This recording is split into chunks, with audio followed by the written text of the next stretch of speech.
सप्तद्वीप पति के पद पर कुश का अभिषेक।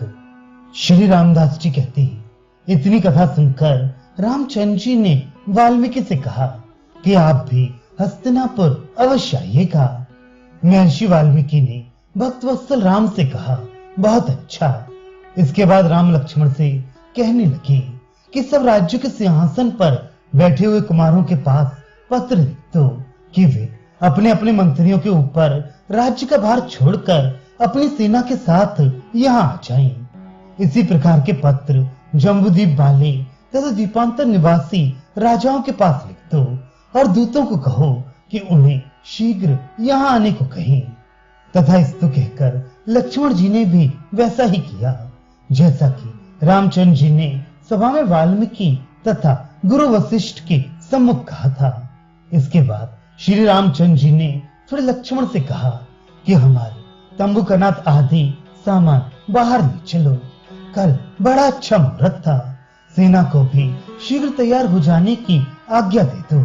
बहुत से शस्त्र जीर्ण हो गए थे जिनको मेरे पूर्वजों ने घरों में बंद कर दिए थे, उनको निकाल लो, क्योंकि आज उनके उपयोग का समय आ पहुंचा है। अंतःपुर की जितनी स्त्रियां हैं उनको भी बाहर ले आओ। अग्निहोत्र लेकर सीता भी मेरे साथ चले। मेरे जितने खजाने हैं उनको हाथी, घोड़े तथा रथ की सहायता से बाहर ले आओ। इस तरह लक्ष्मण जी को आज्ञा देकर मंत्रियों, विद्वानों तथा वशिष्ठ जी से कहा कि हम में सातों द्वीपों के आधिपत्य के पद पर भरत जी को बिठा लूंगा, क्योंकि मेरे बिना लक्ष्मण इस भूमंडल पर नहीं रह सकते। श्री रामचंद्र जी के ऐसा कहने पर वे सब पूर्ववासी जड़ से कटे हुए वृक्षों की भांति पृथ्वी पर गिर पड़े। राम की बात सुनकर भरत जी भी मूर्छित हो गए।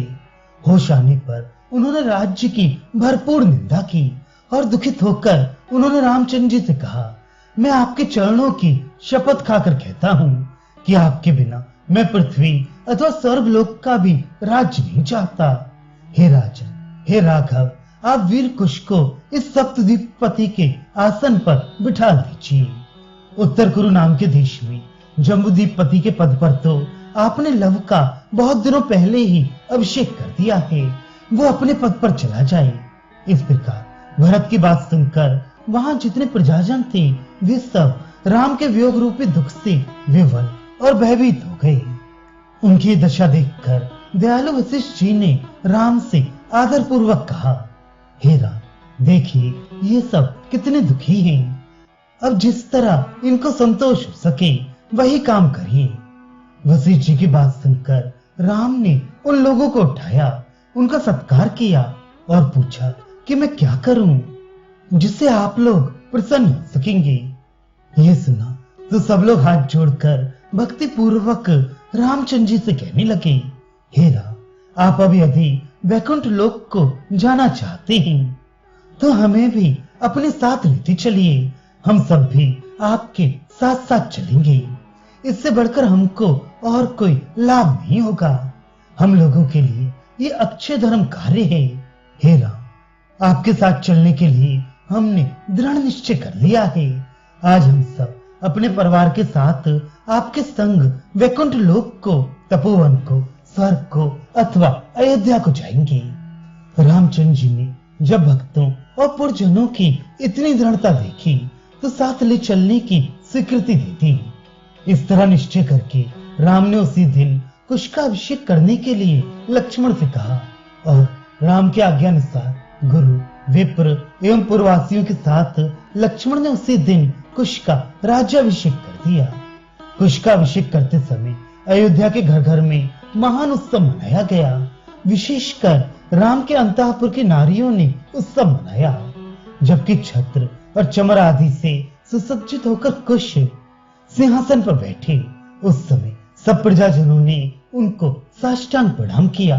उस समय कुश ने ब्राह्मणों को बहुत सा धन दिया और प्रजाजन ने विविध प्रकार के वस्त्रों तथा आभूषणों से कुश की पूजा की। इसके बाद कुश ने सब लोगों का आदर सत्कार किया और करोड़ों ब्राह्मणों को भोजन कराया। इसके अनंतर राम की आज्ञा से लक्ष्मण, सीता आदि अंतःपुर की सब नारियों को वे सवारियों पर बिठाकर नगर के बाहर ले गए। उस समय तरह तरह के नृत्य गीत आदि मंगल में कार्य हो रही थी। इसके अनंतर राम भी बंधुओं, पुत्राधिकों तथा अनेक ऋषियों के साथ अयोध्या के सब पुरवासियों को साथ लिए हुए अयोध्या के बाहर आ गए। उस समय कितनी ही तरह के बाजे बज रहे थे और बंदीजन भगवान की वृद्धावली का गान कर रहे थे। जाते समय राम एक रथ पर बैठे थे, उन पर छत्र लगा हुआ था और चमर चल रही थी। इस तरह चलते चलते राम उस स्थान पर पहुंचे जहां ठहरने का डेरा डाला गया था।